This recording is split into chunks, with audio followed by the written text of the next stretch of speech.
이 역대기는 신년의 첫 장으로 읽기 좋은 말씀이 아닐까 이런 생각을 하면서 역대기를 선정을 하게 됐습니다. 그 이유는 이 역대기는 역대기상을 읽어보면 1장부터 쭉 읽다가 보면 9장에 이르기까지 아담으로부터 시작해서 이스라엘의 아주 거대한 인맥이 이렇게 기록이 되어져 있습니다.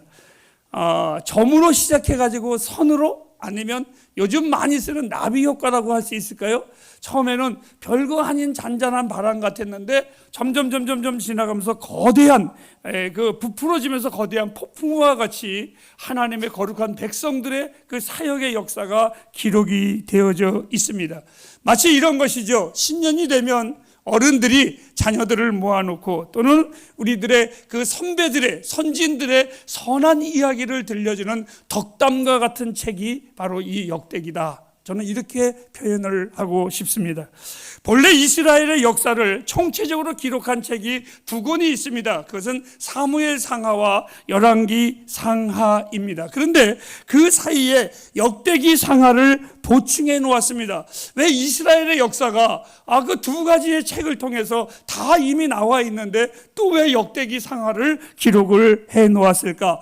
이 역대기는 한마디로 말하면 그 열왕기 상하와 사무엘 상하에서 빠뜨린 부분, 즉 빠뜨린 기록을, 생략된 기록을 보충해 놓은 책이 바로 이 책이기도 합니다.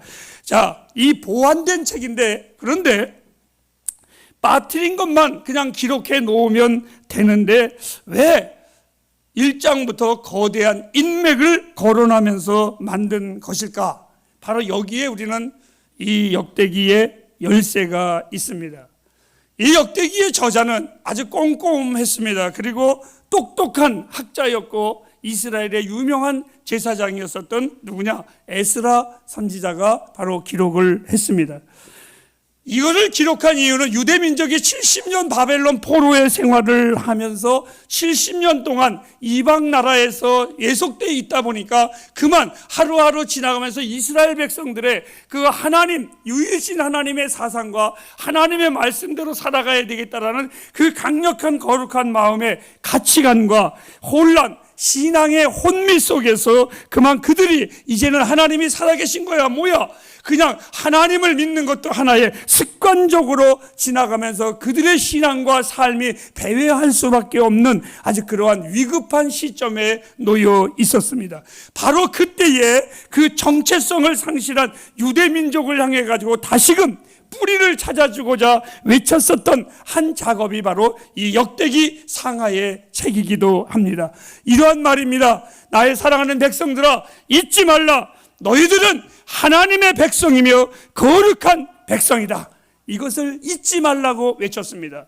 저도 오늘 이 하나님의 말씀을 통해서 이렇게 먼저 이야기합니다. 햇불가정 여러분, 여러분들은 하나님이 구별하여 선택한 주의 백성들입니다.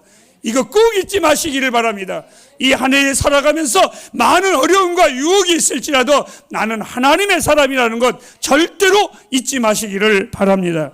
역대기상 1장에서 9장에 이르기까지 족보를 쭉 기록을 해 놓았습니다. 그런데 10장에 통일 왕국을 시작과 함께 이스라엘의 통일 왕국의 첫 번째 왕 바로 사울이 소개를 합니다. 그런데 그의 소개는 아주 간단하게 단 한 장의 기록을 해 놓았습니다. 무엇이라고? 그가 죄 탓에 죽었다, 이렇게 기록을 해 놓았습니다. 그러다가 11장으로 넘어와서부터는 마지막 끝장에까지 29장에 이르기까지 매장 2대 왕인 다윗 왕의 이야기로 계속해서 하나님은 이어가기도 하십니다. 사울과 다윗 너무나 대조적입니다. 사울은 단 한 장으로 기록이 끝났는데 다윗은 11장부터 29장에 이르기까지 방대하게 다윗의 이야기를 끊임없이 하나님이 기록해 놓았습니다. 이렇게 기록을 해 놓았습니다. 역대기상 10장 13절과 14절을 우리 한번 보도록 하겠습니다. 한번 읽어보실까요? 시작. 사울의 죽은 것은 여호와께 범죄하였습니다. 저가 여호와의 말씀을 지키지 아니하고 또 신접한 자에게 가르치기를 정하고 여호와께 묻지 아니하였으므로 여호와께서 저를 죽이시고 그 나라를 이새의 아들 다윗에게 돌리셨도다. 오늘 보니까 사울이 죽은 것은 자연적인 수명이 다해서 죽은 것이 아니라 성경은 이렇게 기록을 했습니다. 하나님이 그를 죽이시고, 무섭습니다. 하나님이 죽이셨습니다. 하나님이 사울을 죽이셨는데 그 이유가 뭐냐? 너무나 단순했습니다. 묻지 아니했습니다. 그것 때문에 하나님이 사울을 죽였습니다. 사울은 하나님께 묻지 아니하되라고 썼다면 다윗은 하나님 앞에 물어 가라사대. 다윗의 인생의 형통은 바로 하나님께 묻는 삶이었었습니다. 자, 역대기는 다윗의 군사적으로 잘 싸웠어. 하나님의 축복으로 이가 정말 전 영토를 차지했어. 승승장구했어. 그러한 시각에 보지 아니하고 하나님께서 하나님의 시각에 다윗이 공적을 하나님이 기록을 해놨어요. 왜 다윗이 하나님 앞에 이와 같이 복을 받았을까? 왜 하나님이 그를 그렇게 축복을 했을까? 여기에 이 역대기는 초점을 맞춰주고 있습니다. 사랑하는 여러분, 오늘 우리 햇불교회가 하나님의 축복 같다면 왜 그 교회를 축복했을까? 왜 저 사람을 하나님이 축복했을까? 여기에 초점을 맞추시기 바랍니다. 그 이유가 반드시 있습니다. 다윗 왕이 그가 왕이 된 후에 가장 먼저 한 역사적인 사건이 두 사건이 있었습니다. 하나는 뭐냐면 바로 이스라엘의 수도를 정하는 거였습니다. 그것이 곧 예루살렘이었습니다. 근데 그 예루살렘을 정한 후에 이 다윗의 마음은 어딘지 모르게 허전했습니다. 자, 수도를 예루살렘으로 만들었는데, 하나님의 도성으로 만들어 놓았는데 뭔지 모르는 다윗의 마음에는 허전함이 있었고, 백성들은 그저 예루살렘을 보는 그냥 허망한 예루살렘으로만 보는 것 같은 그러한 이질감을 느끼기 시작을 했습니다. 그 이유가 뭐냐? 바로 이런 겁니다. 하나님의 교회를 세워놨는데 그 안에 무엇이 없어요? 하나님이 안 계신 겁니다. 빵집에 간판도 쇼윈도우도 주방장도 다 있는데 중요한 것은 빵집에 빵이 없는 겁니다. 베들레헴이 떡집이었었습니다. 그런데 그 떡방앗 안에 떡이 없으니까 흉년이 들어서 이방 나라의 룻을 만나러 그 여인들이 떠나는 장면이 나옵니다. 빵이 있다는 소식을 들었을 때 다시 왔습니다. 오늘 아침에 아내하고 주차장을 쓱 들어오는데 영도 도나스라고 있습니다. 간판도 참 허술하고 생긴 것도 참 촌스럽습니다. 그랬더니 저희 집사람이 여기 도나스 집이 있네? 그러길래 내가 저 집이 유명한 집이야.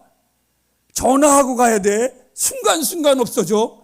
그렇습니다, 여러분. 간판이 중요한 것이 아니라, 주방장이 중요한 것이 아니라 그 빵집에 빵이 있을 때에 사람은 모여드는 것입니다. 바로 이 다윗이 예루살렘을 만들었는데 뭔지 모르는 예루살렘 안에 허전함을 네가 느꼈을 때에 신앙에 하나님이 계셔야 했는데 신앙의 공통분모, 즉 모든 백성의 시선이 한 곳에 모일 수 있는 것이 그의 마음속에 한 가지 아쉬움이 있었습니다. 그 사역의 두 번째 사역이 뭐냐면 바로 법궤였었습니다. 자, 다윗은 그 법궤의 비밀을 너무나 잘 알고 있었습니다. 그래서 이 다윗이 예루살렘을 세우고 난 후에 두 번째 사역이 하나님의 법궤를 다시 찾아오자, 다시 옮기자, 이런 마음이 들었습니다. 자, 어쨌든 간에 첫 번째, 여러분들이 잘 알듯이 다윗이 예루살렘에 그 법궤를 가지고 올 때에 실패했습니다. 법궤를 수레에 싣고 아비나답의 집에서 나오는데 시돈의 타작마당에 돌이 있었든지 도로 포장이 안 좋았었는지 이 달구지가 덜컹하면서 소가 뛰는 바람에 그만 책임자였었던 웃사가 하나님의 법궤가 땅에 떨어질까 봐 손을 대면으로 말미암아 그것을 다쳤는데, 하나님의 그 거룩함을 지키려고 자기는 애를 썼는데 문제는 하나님이 진노하사 현장에서 그 웃사는 웃사하다가 죽어버리고 말았습니다.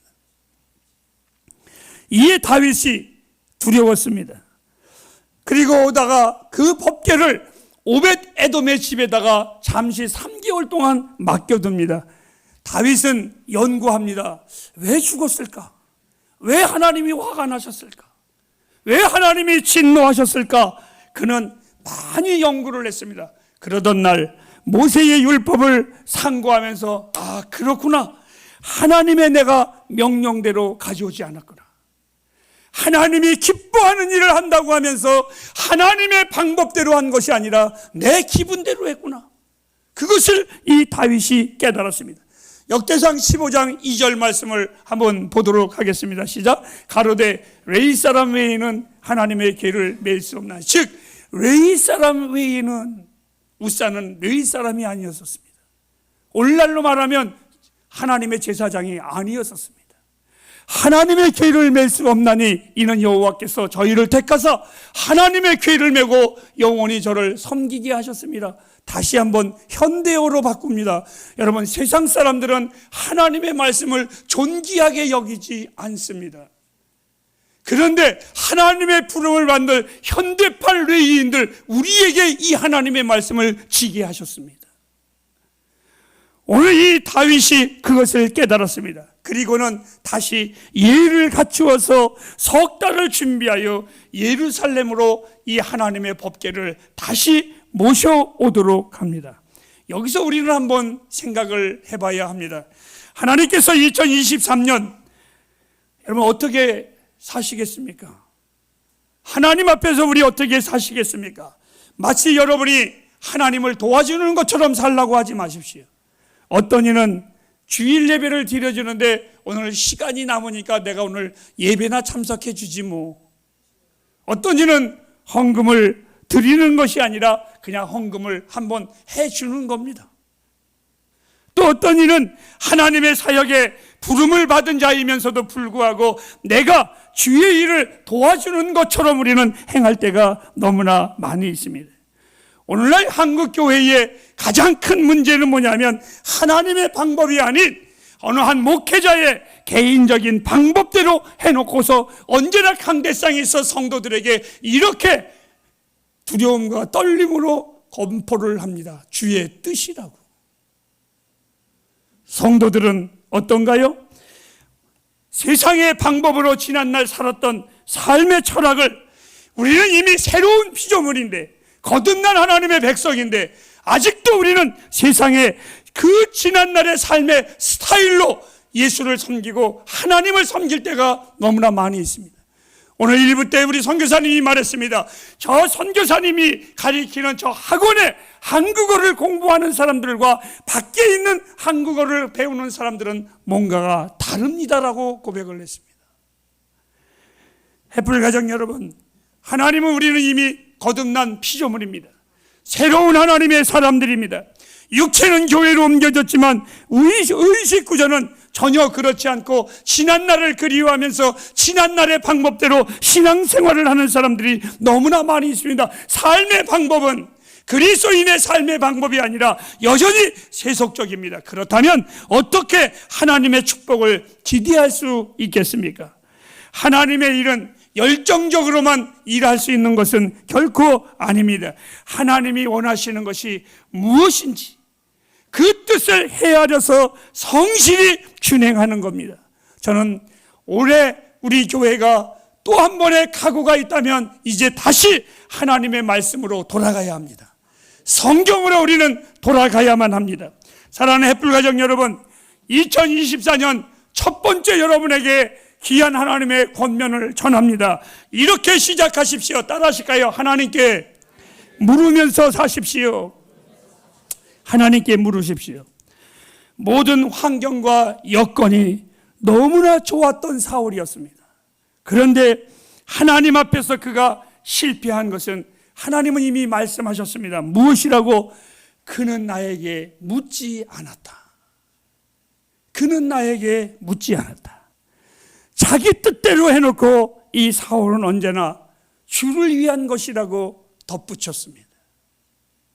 언제나 그렇게 변명했습니다. 그런데 반대로 다윗은 사울은 귀골이 장대한 거인으로 인생을 시작했다면 그는 소인배로 끝났고, 이스라엘의 3대 미남이라고 할 수 있는 이 사울은 미남으로 시작했다가 추남으로 떨어졌습니다. 그리고 하나님이 사울을 처음에 불렀을 때는 얼마나 겸손했습니까?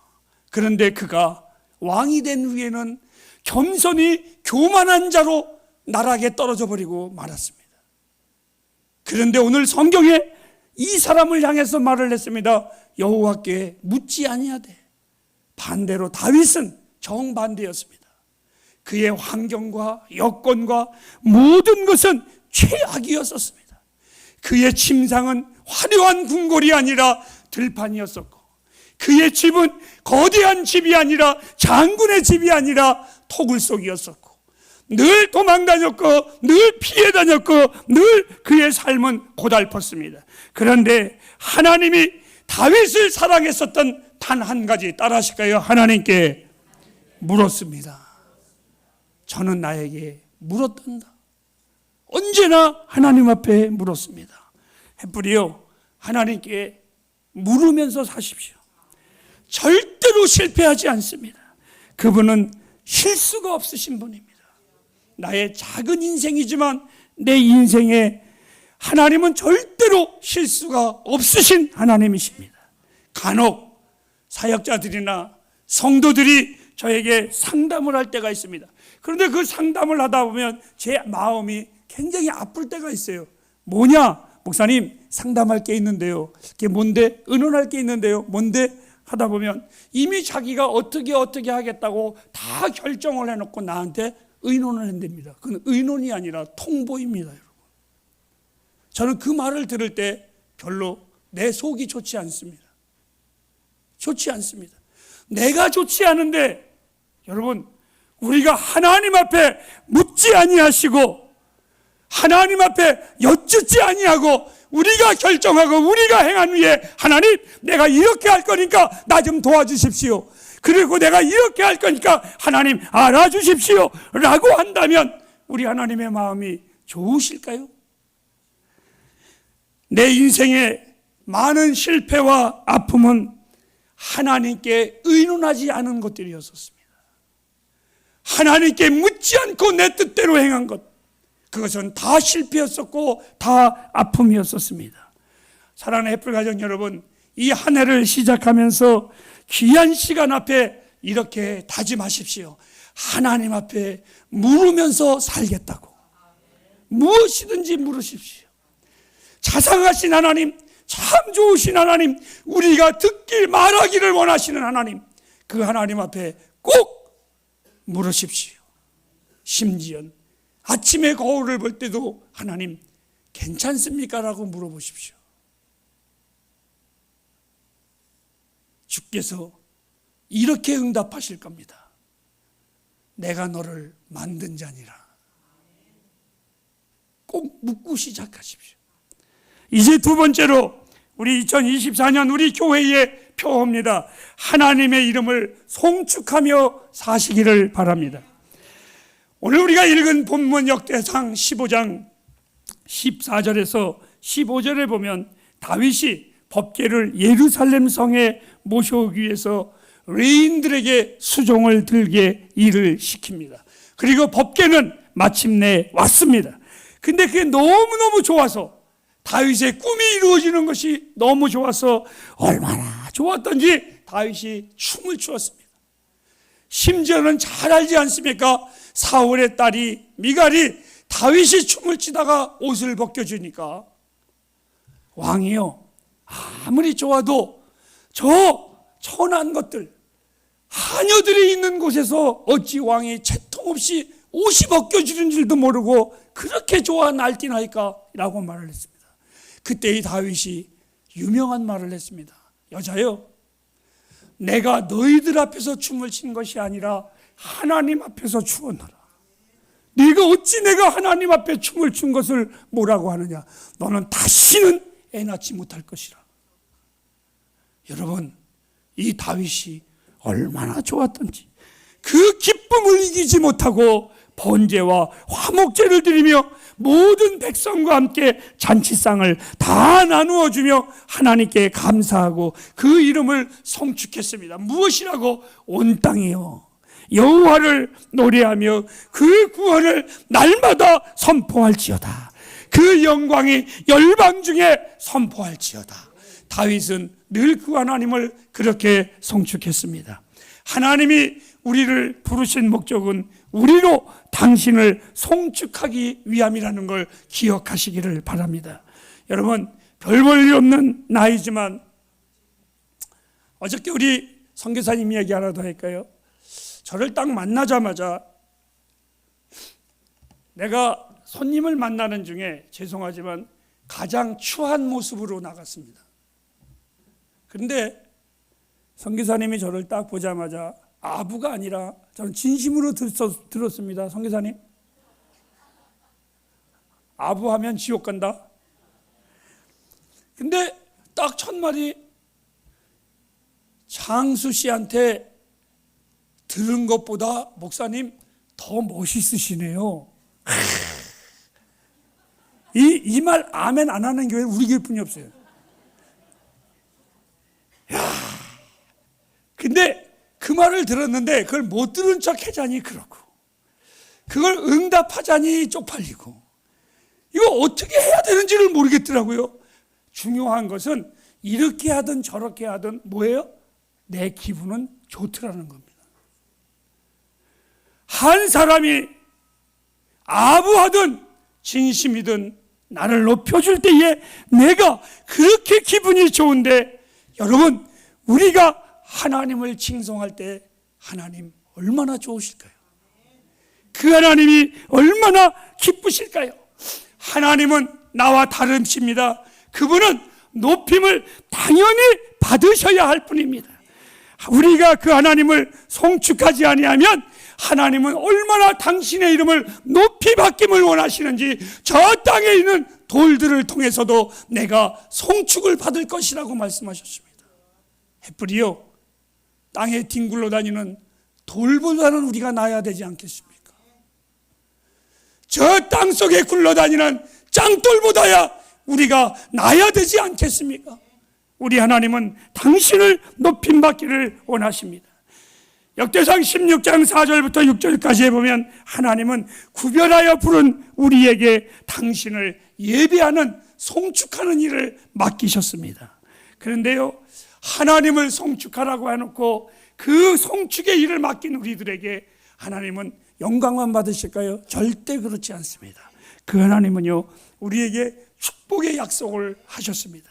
그 몇 가지를 여러분에게 소개하려고 합니다. 역대상 16장에 보면 8절부터 19절까지 보면 너희는 하나님께 감사하라. 주의 이름을 소리 높여 부르라. 주의 거룩한 이름을 힘껏 불러라. 환호성을 울려라. 밤낮으로 주의 임재를 구하라. 주는 우리의 하나님이시다.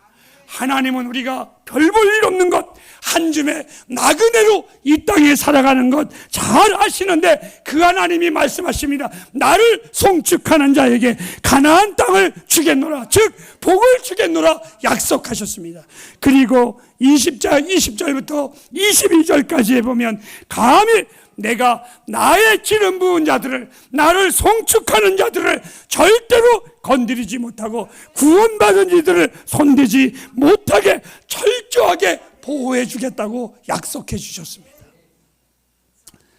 그렇다면 여러분, 복 주시고 지켜주시는 그 하나님이 우리 하나님이라면 우리는 23절부터 27절까지 보면 하나님을 송축하십시오. 하나님은 위대하시니 찬양받으시기에 합당하신 분입니다.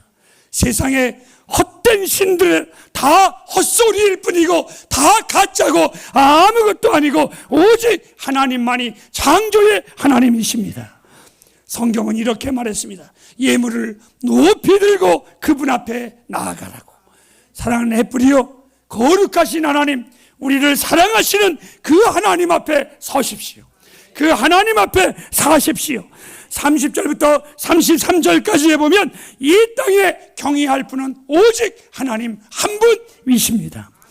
그리고 마지막에 34절에서 36절에 이르기까지 우리를 향한 구원과 주의 사랑은 끝이 없습니다. 햇불 가족 여러분, 축복합니다. 저는 우리 햇불 가족들에게 신년의 설교를, 오늘 본문의 말씀 16장 36절 말씀을 준비하면서 이렇게 하나님 앞에 우리 햇불 가족들을 위해서 진심으로 축복했습니다. 햇불의 하나님이시여, 영원부터 영원까지, 세초부터 세몇까지 주를 찬양하는 삶을 누릴 수 있는 복을 우리 가족들에게 주옵소서. 여러분의 아멘을 나는 믿습니다. 24년 반드시 여러분은 하나님의 복으로 너무 좋아서 그 하나님을 송축하게 될 것을 확신합니다. 기도하겠습니다.